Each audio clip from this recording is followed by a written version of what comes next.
Badana ki musonib tutuk rampung beresos purugat paragat meretelakeun nisabna zakat bung-buahan anu mangrupikeun korma jeung anggur. Tayena ki musonib bade nerangkeun anu wajib di zakatan anu saterasna. Naon nip anu wajib di zakatan saterasna teh? Walaranana nyata harta banda dagangan.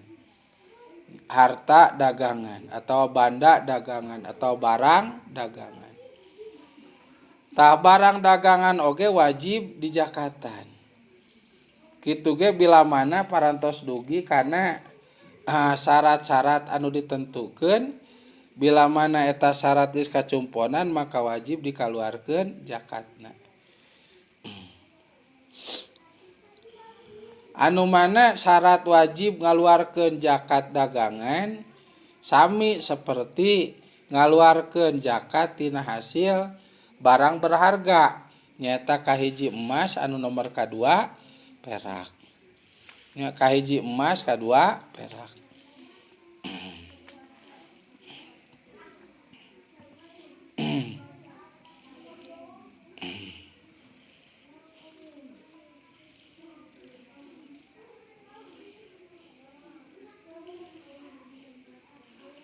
Anu mana syarat wajib ngaluarkeun zakat pikeun barang berharga jumlahna 5.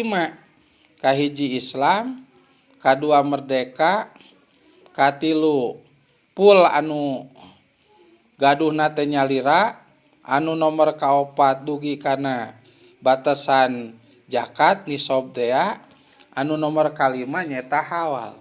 Anu hartosna ayana di urang teh parantos dugi kana umur 1 tahun gitu nya. Kana umur 1 tahun. Tah kusau kitu maka wajib dikaluarkeun zakatna bila mana tos dugi kana persyaratan wajib zakat anu 5 ieu. Tah sakumaha zakatna? Tah zakatna teh nyaeta 2,5%. 2,5%. Jadi bila mana gaduh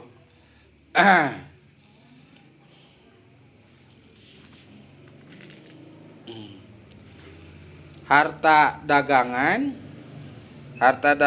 tulis syarat wajib zakatna tos dipenuhi anu 5 tadi teh maka wajib dikaluarkeun zakatna.